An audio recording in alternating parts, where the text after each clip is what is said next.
Hi, this is Rabbi Orlofsky. Welcome to the Rabbi Orlofsky Show. Whether you're watching with our friends over at Torah Anytime, or wherever you watch or listen to your podcast, as always, we're happy to have you along for the experience.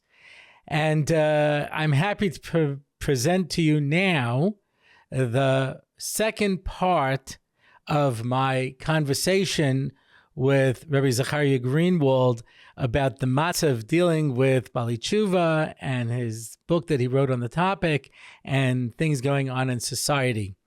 And this is sponsored anonymously as a schus for the hostages, soldiers, and all of Am Yisrael.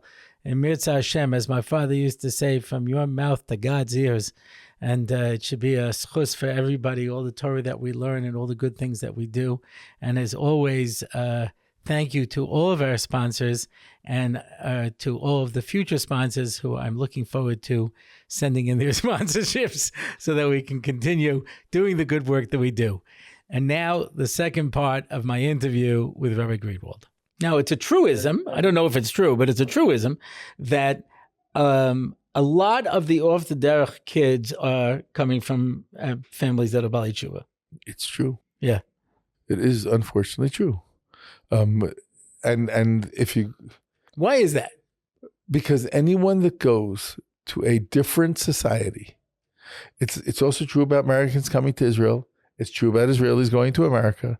It's true about anyone that is making major changes in their life and raising children in a world that's foreign to them is going to have these challenges. Because I don't know how to direct, I don't know how, like you said, I don't know how to direct my kids. I don't know how to help them through the system. I don't know how to deal with the things that I don't understand and I don't accept in the system. How am I supposed to help my child integrate into something? Is that a lot of it? Is it that the parents are projecting their own insecurities onto their children? Often. That's definitely a part of it, which is why I speak so much about the need to learn and to recognize the importance of integration. There's learning to integrate. When I moved to Eretz Yisrael, my wife is Israeli, but when I moved to Eretz Yisrael, or when I decided, I said, I'm going to speak Hebrew like an Israeli. It doesn't always help me. There are those that can pick it up right away, but for most people, I said, I have to figure this out.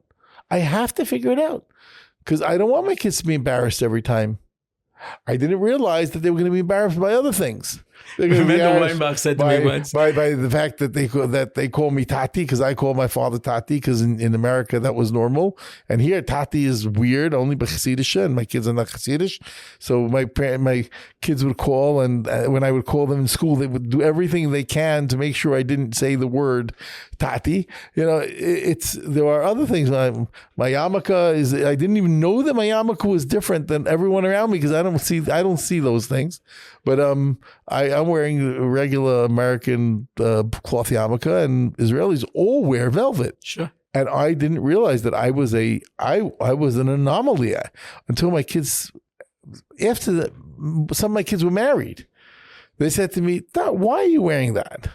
I said, "What do you mean? I'm wearing, I don't know, this yarmulke I'm wearing since I'm born, more or less, you know." And that day I went to shul. I went to shul and I looked around. There was only one other guy with a yarmulke like mine, and he was an American, an older American rabbi. Everybody else was wearing yarmulkes. I tried, but I sweat easily. I can't, whatever. Remember Weinbach said to me once, when one of my kids was having a hard time, goes, "You tried to raise an American family in Israel." That doesn't work. I said, "You didn't?" He says, "No, we only speak Hebrew in my house. They never heard English. My kids are like all Israelis. They hate Americans. They tolerate me." That's what he said. That's right. But I had a student once, he says to me, he goes, "I know if you wear a black velvet yarmulke, you're a Haredi. And I know if you wear a knitted yarmulke, you're Mizrahi. But what does it mean when you wear a leather yarmulke?" I said, "You're an American." Right. You don't come with that same, things. I mean, when I came to Israel, my oldest was 5. So she went to school at 4. She went to the nursery program at the Hartman Y in Far Rockaway. I'm a little teapot short. Like, there was no hashkafa questions. So I came here. I didn't know anything about the system. I didn't know anything. I was an American. I went to Chavetz Chaim. I didn't know anything about yeshivas, So I check out the Beis Yaakov. I said, whoa, that's pretty intense. I went to the Mamad. I was like, oh, that's Hank. I recognize that. I'm not going there. It's too much, And so once I made that decision, that was it. First of all, half the people in my building stopped talking to me, who wanted me to go to the Mamad. And after that, they told me, now I knew what I read and where I ate and what I did. All the other decisions were made for me. Because there are things in society that you don't know. I mean, you're an American. You come here. You're in a... one of the feedbacks that I got I gave the book to about 30 people to read. I wanted peer reviews, and I gave it mostly to Bal Teshuva, people who work with Bal Teshuva, or people who are both. Right. And I gave it out to 30 people. The manuscript over the years, the manuscript went through 3 different iterations. The final one doesn't look. I mean, the outline is the same, but everything is different. Some very, very extremely intelligent, good friends who are both Bal Teshuva in Chinuch were very disturbed that I wrote we. And I wrote the book. First of all, I brought many stories that were not Bal Teshuva stories. And they said, no, Bal Teshuva is a unique experience, and you can't use These were Bal Teshuva who said this? Yeah, you can't use other stories to bring out that point. I disagreed with them, but I also disagree. But I understood the depths of their sense of the uniqueness of the Bal Teshuva experience. So even though I felt that I was I was in a sense I'm a Bal Teshuva, in a sense, and I definitely understand the world and I'm a part of it and I lived it. And actually one thing that validated me was when I started this by giving classes upstairs in this house by Yankee and Esti Yarmish. Their house was open, and Mrs. Orlofsky said that she wants someone to give a shiurim for Bal Teshuva. So we had 10 couples that came, and it started in the house that now I live in this house now, but that's where it started, the shiur. And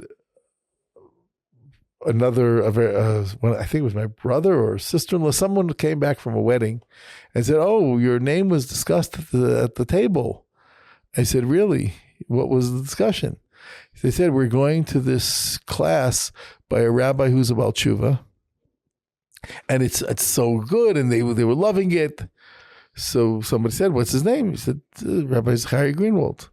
So my relative said, "He's not a Bal Teshuva." He said, No, he is."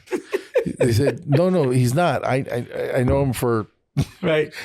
He's not. He says, "There's no way because he understands. No, he is." So that validated me that I get it. At the same time, out of respect, I pulled back and I made changes in the book, and I had to use from a bigger variety of resources that I have of stories. And I often, some stories are compilations of a few stories together, but they're all real stories. And I made a change in the book that I'm not happy with. There's one thing I'm not happy with, and that is I never speak to people you. I always speak to people we. Right. Why is that a problem? Because I couldn't write we in the book. Why? My editors didn't allow it. It's not we. You're not a Bal Teshuva. You know this famous story with the Ger Rebbe. You don't know it? The guy comes to ask a particular shayla, and he says, "Don't get me wrong, I'm not a Bal Teshuva." He says, "Why not?" I bring that story. You know who that was? Yeah.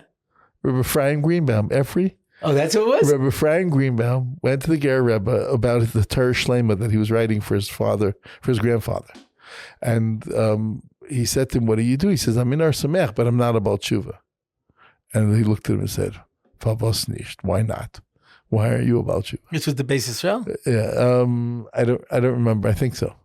I don't know. But that's supposedly he said the gates of Geula opened in 1948, and we didn't take advantage. Only the Zionists did. Now the gates of Teshuvah have opened, and we're not taking advantage. Only the Bali Teshuvah. Only the Fry. So the way I heard it from Revolba was that one of the Gedolim, maybe it was the Ger Rebbe, said that there are 2 mitzvahs that the Frum people left to the Fry, to the non-religious people, and that's Eretz Yisrael and Teshuvah. The only people that, yeah. So that's definitely a part of the same. But there's, the reason I disagree is because there are certain things that all human beings have in common. I agree. And that's when I talk to people who are not from or are not Jewish, I have plenty of commonality that I can speak to them about, because there are things about worrying about your marriage and worrying about your kids and worrying about your parnasa and worrying about your meaning in life. And these are universal things. And it doesn't matter whether I took the story from a Hasidic family or I took the story from a Bal Teshuva or from a Goy. The message remains the same, that everyone has to wake up in the morning, and face life. I agree with you 1,000%. I think that's so wrong. I continue to teach, lecture, and speak that way. And when I go to speak to groups of people about you, I always speak with the we. In the book, I was out. I gave in, maybe because I worked on it. Maybe because I worked on it for 17 years. I remember when you changed the cover of one of your books because you weren't happy with the picture they put out. Right, the first book. That's the book. They put preparing on your child for success. An androgynous picture of a child, and you were like, no. Right. They thought it was so clever. You could think it's a boy, you think it's a girl. No. Right. That was wow. You're starting to get old and mellow. No, I worked on this book for 17 years. Wow, 17 years, and it's by the end, I was more or less. I was. All the people I gave it to, all the people that read it said to me, "Why isn't it out? Why isn't it out? People need this book. Yes. People need to read it. It has to go out." So in the end, I just didn't argue about some of the editorial things, and even Mosaic Press are phenomenal. They are absolutely beautiful. They really worked with me very, very nicely. However, this was one thing that had been said once before, and it was repeated again, and I just. My editor is also a Bal Teshuva. So it ended up I acquiesced on that point, and it's the only thing I regret in the book, that I really would turn to everybody and say everything in the we, and that's not the way it came out. But wow, if there's a second printing, maybe we'll make a change. Okay, so now at 20 years, is there a point where you are not a Bal Teshuva anymore? You stop at 20 years. There's a very bad joke that says, he's not a Bal Teshuva when he starts talking during Shemona Esrei, during Chazar Shashatz. You know who said this? There was this I'm afraid comedian. I'm trying to remember his name. He was on Saturday Night Live, and he had experience there. And he used to do a routine about becoming Bal Teshuva. Very funny routine, He says, I come in Friday night to the synagogue, and I'm feeling a little strange. And suddenly everybody turns around and bows to me. I was like, wow, what a way to make somebody feel welcome. He had a whole routine, Yeah. Anyway, a couple of years later, he had a follow-up, routine, a new show. And he was like, I'm happy to announce I'm no longer Bal Teshuva. I talk during davening. Right. So I would like to say that when you can cry on Tisha B'Av, then you're no longer Bal Teshuva. But I can't even say that anymore, because how many from people today, people FFBs just are not connecting. It's just so hard. So, but yeah, I would definitely want to say that when I would tell you the opposite. I would tell you, Bal Teshuva, their emotion is closer to the surface.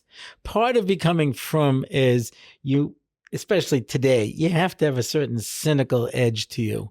Where, Rabbi Leff once said, in the yeshiva world, who's the biggest guy? The one who can mevatel everybody. And if you can mamish mevatel everybody, every gadol, everything, then you're mamish the biggest guy in the world, because that's what it is. There's a certain cynicism. So I remember Rabbi Leff, I was there once on Teshuvah, and he was telling a story, an absolutely horrific story. And this one person just starts sobbing, like uncontrollably sobbing. He was about Jew. And everyone's looking at him like, could you stop? We can't hear the rabbi. It's like Teshuvah. He's telling this unbelievably moving story, and they're annoyed of this Bal Teshuva who's crying. On the other hand, I tell the story to my students that I had an aunt, Tanta Hannah. Tanta Hannah left Europe when she was 12 years old. She was born in America, went back when her mother passed away, was raised by aunts and uncles or something in Hungary. At 12 years old, she came back by herself. she went through the sweatshops. She went 3 marriages, no children. Really hard life. She could curse in 7 languages, but she didn't read Hebrew. She was but she had an emunah and a bitachon so one day I'm walking back on Hoshana Rabbah. We're walking back from shul, and she's holding the Oisek Klapto Hashanas, the Hashanas that are beaten. She's holding them, and she's crying the whole way. Hashem, just give me a kvittel, give me a good pitka of life, give me a living life. I'm 15 years old, maybe 16, and I'm standing next to her, and I'm saying to myself, what's her problem? What's her problem? And all of a sudden, it hit me. She's Jewish, and I'm a guy. I'm a frum guy, but she's Jewish. She knows what a Shana Rabbah is, and I don't. I learned Gemara, but I'm not connected. Right. This lady, she left when she was 12 years old, and she left because she was miserable, and she was looking for a good life. And she lived here for 60 years after that, 70 years after that, and she's still crying on a Shana Rabbah from what she nursed, what she grew up with. And we don't have that. Now, so you know this, not everybody knows this.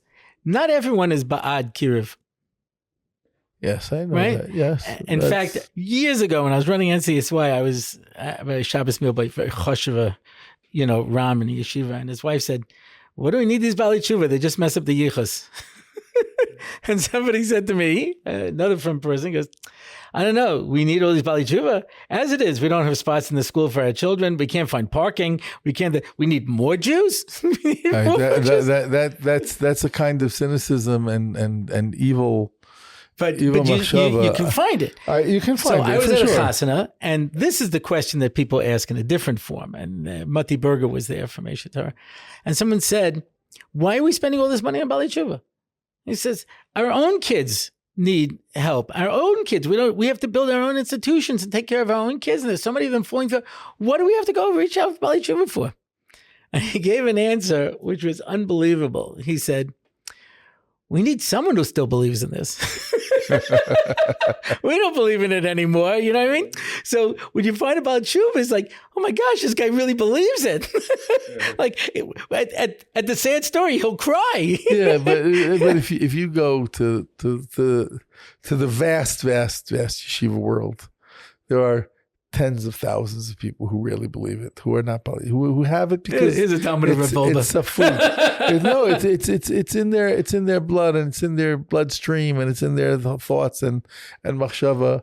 We have a very, very beautiful firm world with all of the problems. There's so much good, and there's so much that's real. The pasuk in Yechezkel says, "Take away our leiv evan and give us a leiv basa." Right. And Simcha Wasserman says, we need a leiv basa. How do you get leiv evan? How do you get through all the suffering? Right. With a regular heart, you would die. That's right. And that's what killed Rabbi Bullman. I was convinced of it.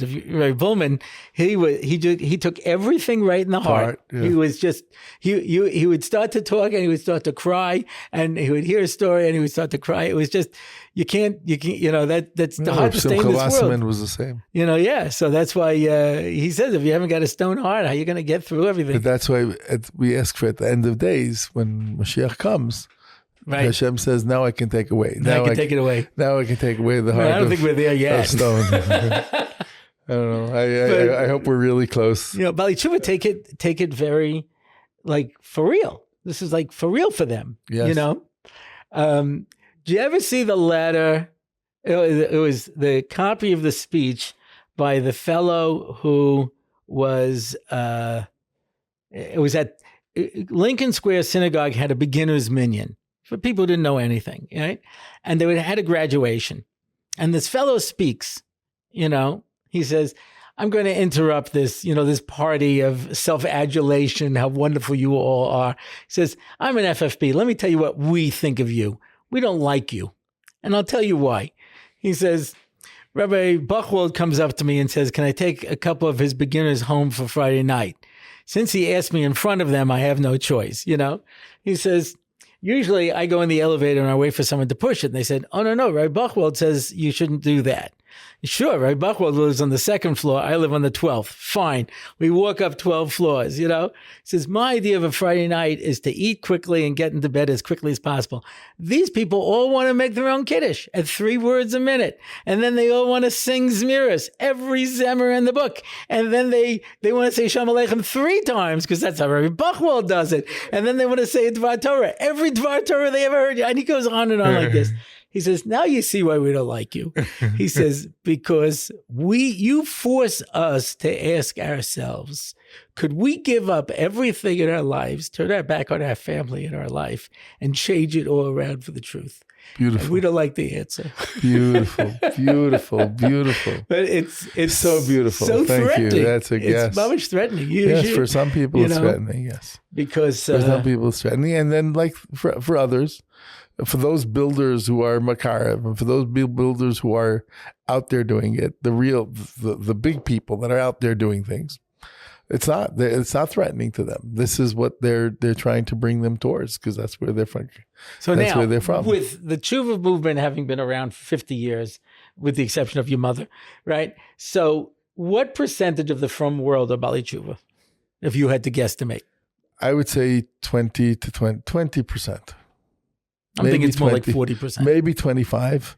Because a lot of people are from because they went through the day school movement, and when they came into the day school movement, they were not from. If you're including the children whose parents sent them to day schools. I mean, when I went to Hank, they're not Bali. Okay, that's what when I went said to in the Hank, very there was beginning. almost no from kids in the school. Yes, 100%. And they all came from conservative. Then I would say 70 or 80%. Yeah, because when the day school movement in America started, 90% of the kids were not Shomer Shabbos. When the Beis Yaakov school started in America, we begged people to come. Just come. I don't care if you keep just come. Now we look at everybody with a magnifying glass, but we didn't do that in the early days. So if you want to include that, I would say yes, probably 60% is. So it's such a strange accurate. thing. So we're talking about Bali Teshuvah, when in fact that's the majority of the frum community. Yeah, but everyone's hiding. Well, no, I think that a kid that went to day school and went from first grade to yeshiva, I wouldn't call him a Bal Teshuva. He's not experiencing everything the same way. My family was not Shomer Shabbos. They sent me to Hank, and I ignored everything until 8th grade. Because it was all in Hebrew and I didn't know what they were saying. It just really had nothing to do with me, you know. We would do whatever we wanted. And then 8th grade, Rebbe was Makar of me and I became frum. But I was the minority in the school. The majority of people never became frum. You know what I mean? I don't know if they ever did afterwards. But I went to Teres Emes. Okay. Right, which was 3 times the size. And like I said, there were maybe 2 other kids in the class whose parents were Bal Teshuva. Who one parent was Bal Teshuva. Right. I remember who they were. Everybody else, their parents were, again, whatever level of religiosity, but they were from people. They were Shomer Shabbos, Taras HaMishpacha, Kashrus. That was unusual. I'm saying in the frum world, it was, but in majority of the day schools, the majority of people who are from today came through the day schools. Yes. And the majority of people went to day schools weren't from. Teres Emes, I'm not including in the day school. That was a yeshiva. I know. But there were 12 of those schools in New York when I was growing up. There was Stalin, there was Karlin, and there was I can't remember now all the names of but there were at least 10 other yeshivas like that. We weren't the old Teres Emes Communists was not the only yeshiva. Chassam Sofer, and there was a place on 13th Avenue. I remember where some of the school Eitz Chaim maybe. There were a lot of other yeshivas, and they were a majority. So there were, again, when I'm referring to Bali Teshuva in this book, I'm referring to people who became frum at a later stage in life, right? Who made decisions. There's definitely a difference to become frum. Someone who left something to become frum. As a kid who went to a day school and then had a Rebbe who turned them on, right? That's one thing. Comes to Judaism in a different way than a somebody collegiate. Who's 18 years old, 19 years old, 20 years old, and is actually leaving family, friends, society, girlfriends, etc., and changing their life. That's extraordinary. That's extraordinary. There's no words to describe the beauty and the intensity and the it leaves me speechless time after time after time, because these people really, like you said, how many of us would know that I would take everything and change my life inside out and upside down when I find the truth? And that's a very. I was speaking Friday night at a Beis Yaakov. Yeah, I wouldn't say as good as Maor. I don't know if any place is as good as Maor, but it was a very respectable Beis Yaakov. And I said over an idea that I said, if you're a frum Jew because you were born a frum Jew, then what you're basically saying is, if I was born Christian, I'd be Christian. If I was born Muslim, I'd be Muslim. I happen to have been born a frum Jew. That's why I'm a frum Jew. Okay, that was at the Suda. At the end of the Suda, 2/3 of the girls pull over their chairs and they say, you're right. I'm a frum Jew because I was born a frum Jew, and if I was born a Christian, I'd probably be a Christian. Actually, and I say this to my girls. I never all the stopped time. to think about it. I said to my girls all the time. I said, "Excuse me," and some people will like this. Some people will absolutely not like what I'm saying. But I said, what does FFB stand for? Yeah. I said, you're going to tell me it says from birth. It could also be false from birth, fake from birth, fearful from birth, facade from birth. It doesn't have to be from birth. Yeah. It depends. If you've connected, if you own it, then it's yours. But if you don't own it, then it's time to start thinking about what you're doing and start owning your life. Because if you don't own your life, then it's not yours. You have to own it. You have to take something on yourself. One of my popular expressions is, everybody does what everyone does because that's what everybody does. And if you ask the average frum person, why you do it? So I was teaching in a seminary, and I taught the girls how to think, which is a dangerous thing in this society, especially if they have to go for shidduchim. So the guy with the boy, he says, I want to learn long term. And they said, why? They're like, because everybody learns long term. That's what I don't understand the question. Because, well, do you plan on learning for the rest of your life? Do you plan on becoming Rosh Yeshiva? Do you plan on learning for a couple of years and then going to college, getting a job? What's your plan? And they couldn't answer it. They just know you say, I'm going to learn long term because that's what you're supposed to say. But if somebody had a Rebbe, then he would answer the question. Yeah. And there are thousands of boys that know how to answer that, because there are boys that don't know how to answer the question. A lot of people don't ask questions. But there are many people that know how to answer that question. Because my boys that are learning made those decisions that they're learning. The ones that are not bad against, for or against, just that decision is a decision. But Maor is unusual. No, you encourage the girls to ask questions. Yes, that's true. But not only my children. I'm talking about my children's friends. My children's friends who were going to good yeshivas, that went to they had mashgichim that opened up their brains, that opened up their minds, that made them think, and that gave them think. Again, did everybody connect to that? No. And what are the percentages? I don't know the percentages, but I do know that there are thousands and thousands of Jungelite that are out there learning because they made that decision, not because everybody else is doing it. They made that decision. Are there some who are doing it because that's what everybody else is doing? Absolutely. But there's a very, very big frum world out there of people that are dedicated and inspired and really working on themselves and their midos and their avodas Hashem. But look at the amount of svarim that are coming out now and in Perushim on Kabbalah and Machshava, but really, really advanced svarim that people are buying and learning. I want to be you when I grow up. You have such a positive outlook to life. I'm the average. I grew up in the none from home, but I've worked really hard to become the average cynical yeshiva guy. And my father Shalom always said that we deal a lot with the problems, and we have to deal with the problems. And he spent most of his life dealing with problems. That's what he did. He says, but we're never allowed to forget that there are thousands and thousands and tens of thousands of frum Yidden that are building future homes and that are continuing to do and to do things properly because they want to, and that's what they're set out to do. And yes, there are problems in the system, and there have always been problems in the system, and every system has problems. And there's no question that some of us have to deal more with that than others. But to wipe away the whole frum world as being cynical and not connected would be a great disservice to Klal Yisrael. Good for you. Rabbi Orlofsky says the same thing. I, on the other hand, I was like this in Eretz, if they took away the draft, no, you don't need a draft, you don't need a deferment, don't need anything. And you did not have in-laws buying you an apartment. How many guys would stay in learning? How many guys are in Lakewood? How many guys in the Mirror? How many guys in it from America are learning in Eretz Yisrael? Tens of thousands. I don't think you feel it wouldn't really change the situation. I think it would probably make a difference for some people, maybe for 20%, right, 10%, but for the masses, it wouldn't make a difference. Klal Yisrael doesn't learn Torah because of the draft. I don't believe that at all. I don't have a single friend, and I have Israeli friends. I don't have a single friend that the reason they're learning because of the draft. So they left. Maybe they stayed another year to get past it, but that's not why they're learning. They're learning because they're learning, and go to the Beis Medrash. Go to the Beis Medrash near our house any night of the week. You'll find. Go now. Go to Imre Shefer tonight. Tonight, go to Imre Shefer at 11:00 at night. There are 200 people learning there. No draft. No yeshiva. It's Ben Azmanim. And Ben Azmanim now, but the Midrash are full.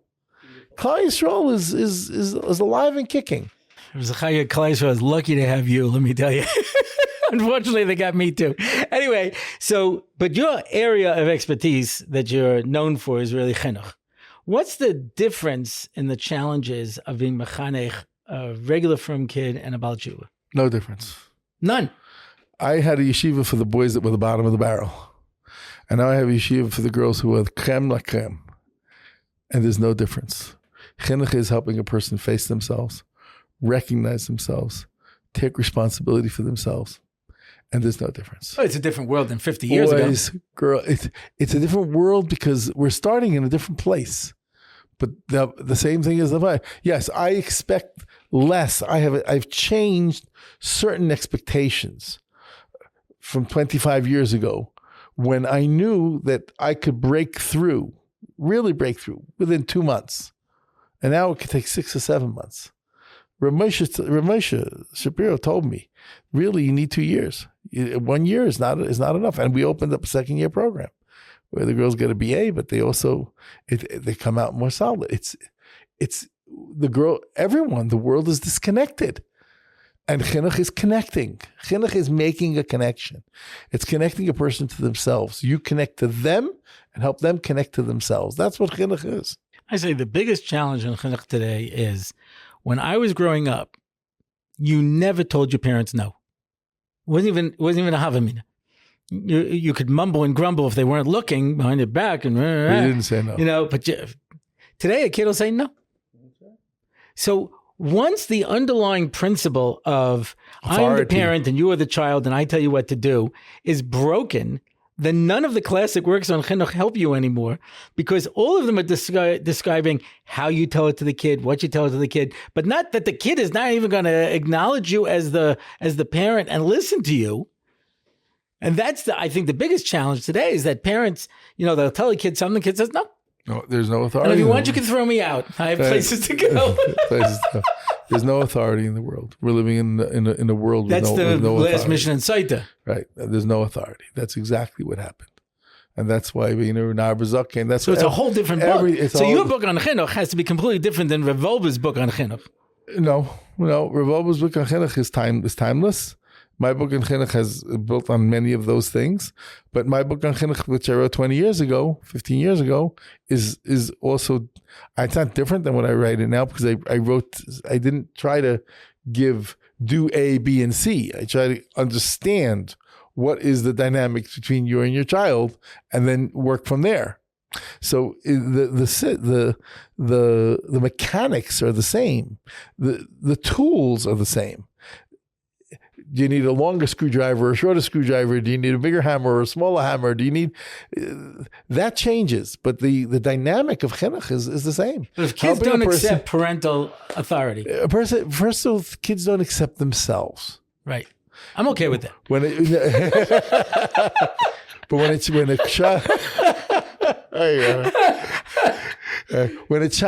a person accepts himself, he can accept his parents.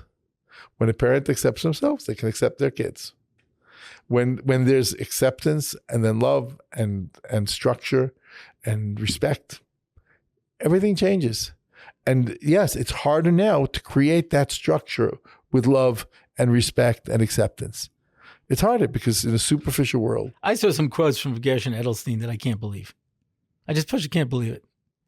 That he's talking like, yeah, it doesn't matter if a kid's from, doesn't matter if she dresses right, doesn't matter if he keeps Shabbos, you know what I mean? Don't say anything. There are quotes like this that were going around. Rabbi Gershon Edelstein has many other quotes about what a yeshiva should look like and what a house should look like and what a home should look like. And all of those are also true. When he's speaking about the exception, he spoke about it with understanding that there are exceptions. And he fully embraced the exception.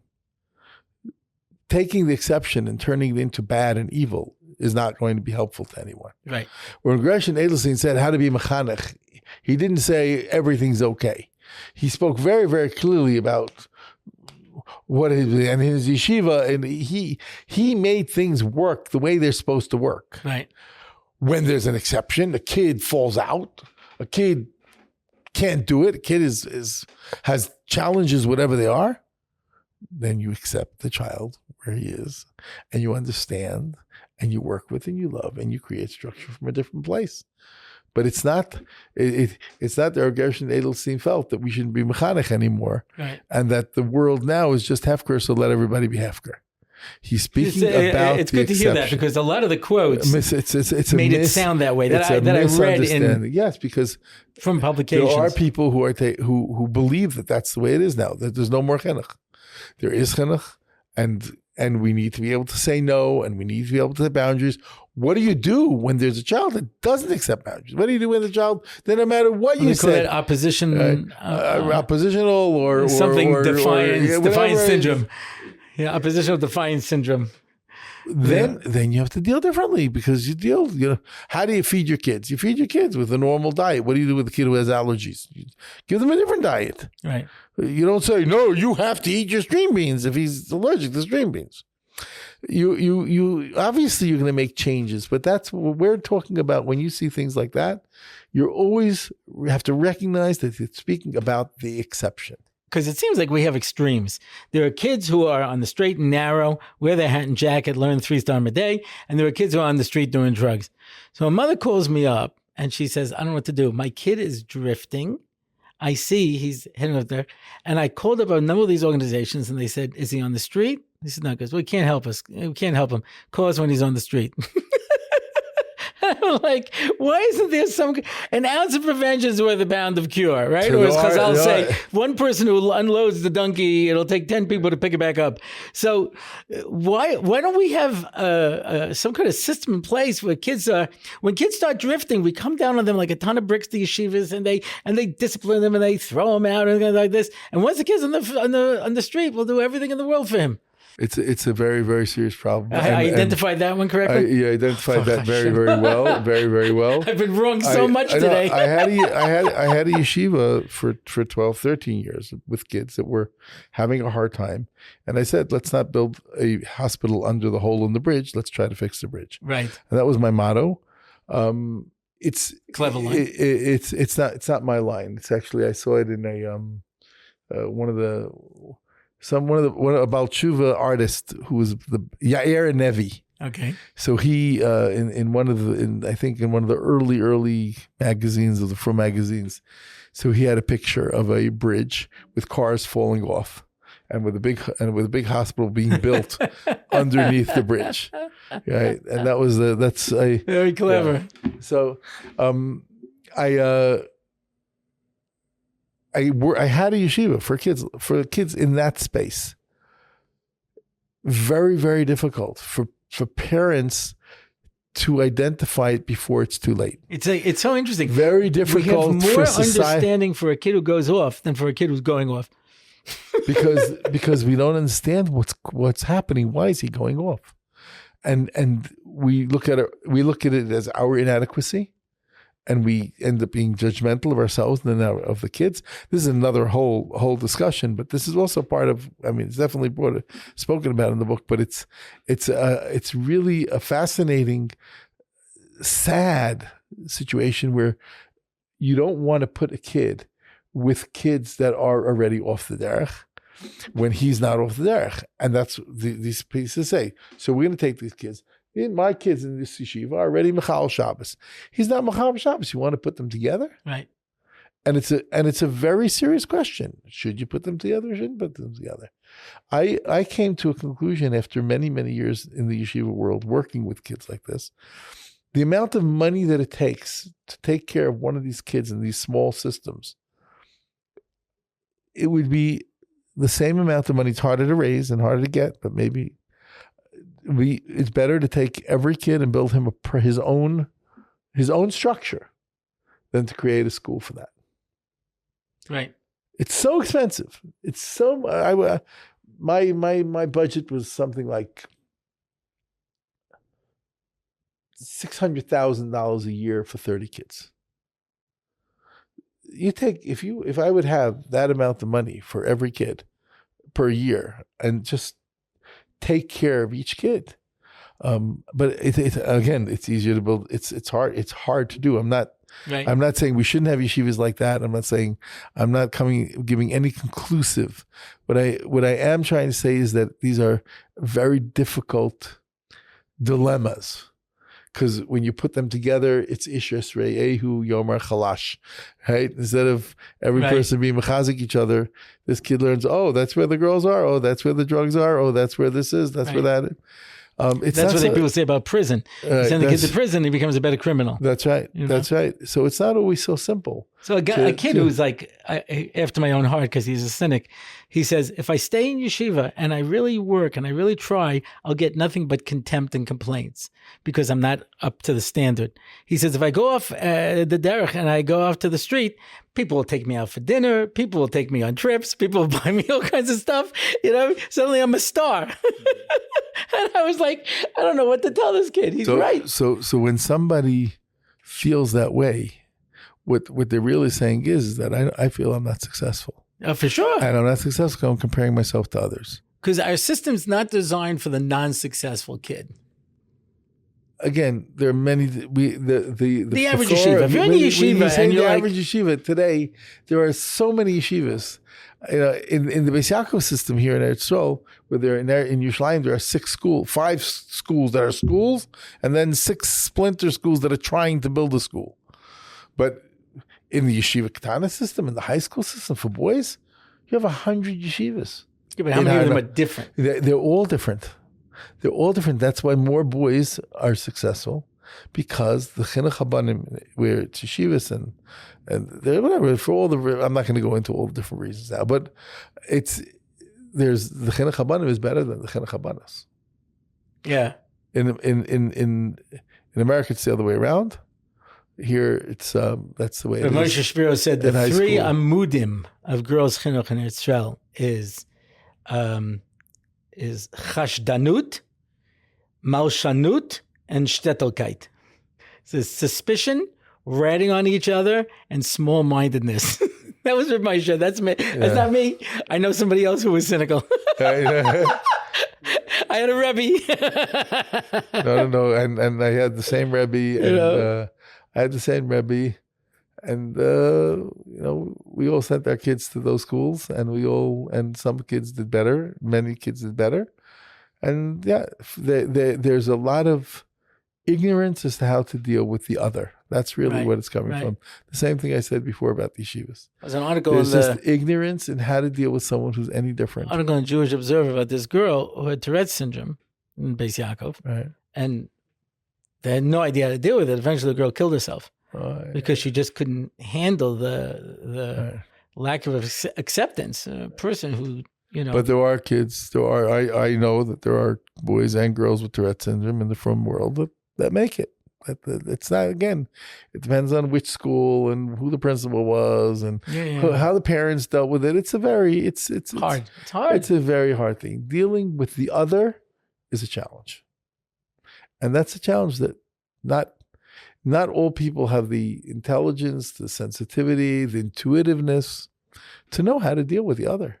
See, you're lucky because you are somebody and you have the experience and you can decide with your kids what part of the system I'm going to use and which part of the system I'm not going to use.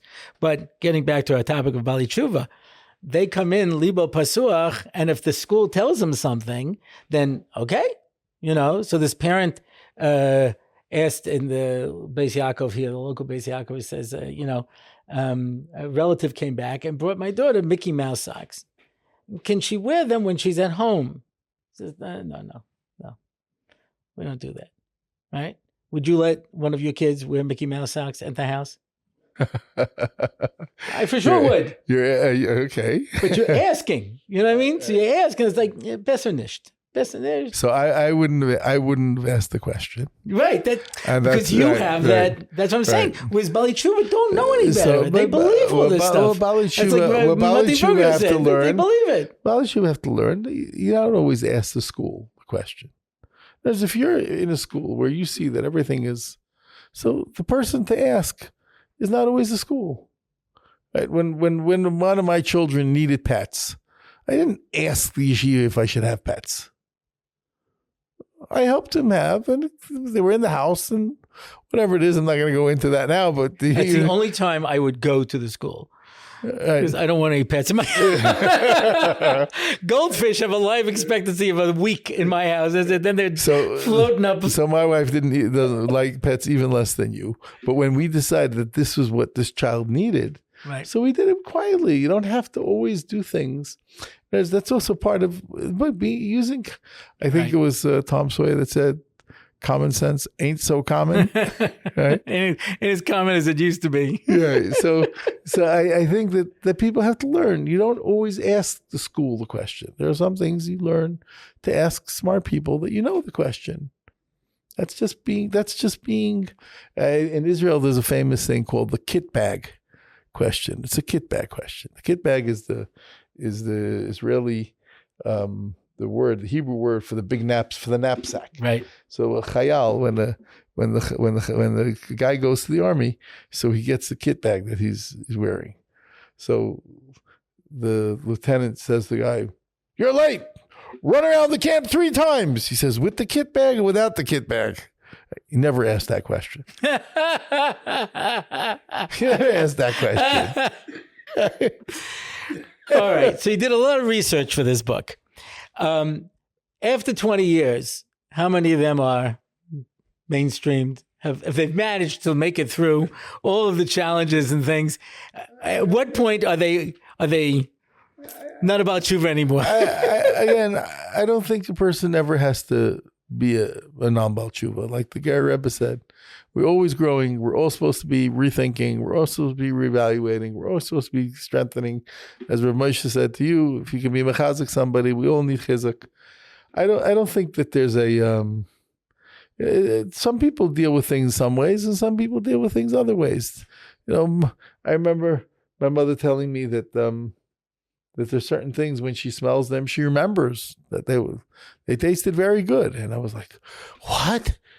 You he said, yeah, it smells good. It reminds me smell is the most effective memory aid. That's right. That's right. Shown. So goes straight into your brain. I know myself. I remember that there was Geisha music was never my challenge, but there were a couple of songs that a friend of mine who was at my house for a while was playing over and over that were very famous at the time, and I don't think about them because I don't, like I said, Geisha music was never my challenge. I had other things that I had to deal with. That was not something that but when I go to America and they're playing stuff from the 60s or 70s and I hear it, it's like my head goes into full, your experiences, you can't ignore your experiences. I was at a camp here in Israel and Calendar Girl by Neil Sedaka came on.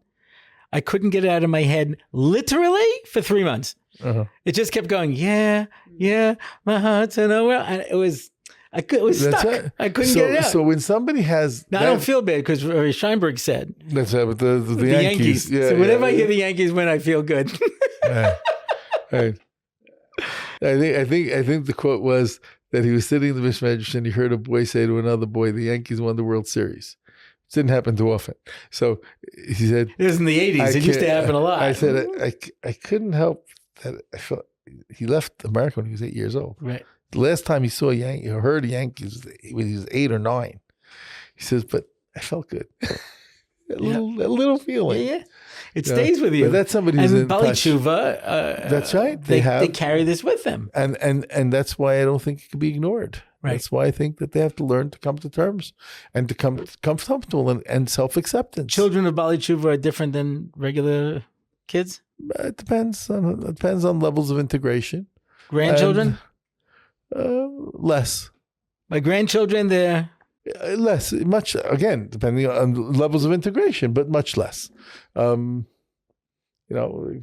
Grandparents are, when kids who have grandparents that are Bal Teshuva are usually very, very proud of them. The parents are already from, and when the grandparents become from, it's like, oh, whoa. so I have the opposite. But somebody whose grandparents became from and their parents are from, and my grandchildren hear that I grew up in a house that wasn't Shomer Shabbos, they're shocked.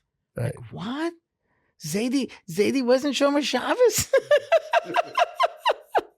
So, because they, Baruch Hashem, grew up in a whole different world. Yeah. All right. So what's the happy ending? What percentage of people become from? It all ends nicely. I think the major percentage of people who are from for 3 to 5 years stay from. So this book will help. How? First of all, helping understand ourselves, helping accept ourselves for who we are, and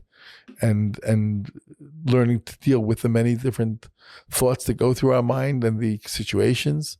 There's a person, a guy goes to this family that he loves all the time, and he comes for Shabbos, and there are 10 kids, and they're saying Divrei Torah, and they're singing Zmiris. He says, I want this.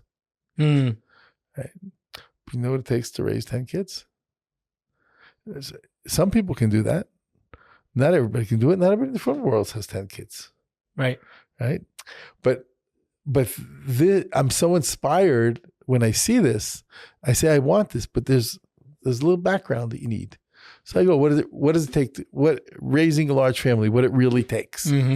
There's a lot of things that people don't think about that need to be thought about. So right. it's just, I think it gives validation, understanding, practical ideas as to how to get through things, how to understand things, how to frame things, and what to do about a lot of things. I hope it's a practical book. Is the book meant for non-Bal Teshuva? It was not written, and I wrote in a disclaimer, sort of, that it was not written for non-Bal Teshuva, but I think it's important, not for young people, but for families, for people who are from, to understand and to have a better appreciation. Dr. David Lieberman, sure. So he wrote an approbation, and he said the importance of this book is helping us understand right. the Bal Teshuvas around us. I want to stress this because the book is not only meant to be bought by Bal Teshuva. That is the point that I want to make. Rabbi Greenwald, we thank you so much for your time. We know how busy you are with all of your many, many activities and your many, Baruch Hashem, children and grandchildren, and the fact that you were able to still away time to spend it with us and with the thousands and thousands of people who watch this and are going to go out immediately and buy this book for themselves and as a perfect gift idea. And if you're not very religious, it's a great stocking stuffer. So make sure and go out and buy yourself a few copies. And we thank you so much. Thank you, Rabbi Orlofsky.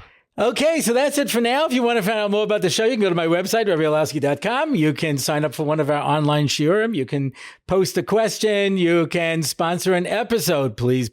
You can sponsor a question and answer. You can download our other materials. And that's it for now. Until next time, I am David Orlofsky. Zecharya Greenwald, thank you so much. And thank you. This has been the Rabbi Orlofsky Show.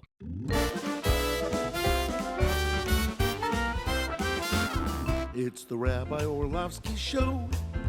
Torah and Simcha, ready to go. It's the Rabbi Orlofsky Show. Knowledge and wisdom will help you grow. Lots of fun in every episode. And we don't have to rhyme. No, we don't. It's the Rabbi Orlofsky Show on RabbiOrlofsky.com. Torah anytime, YouTube and more. It's the Rabbi Orlofsky Show. Torah and Simcha, ready to go. It's the Rabbi Orlofsky Show. Till next time, till we meet again. It's the Rabbi Orlofsky Show. It's the Rabbi Orlofsky Show. It's the Rabbi Orlofsky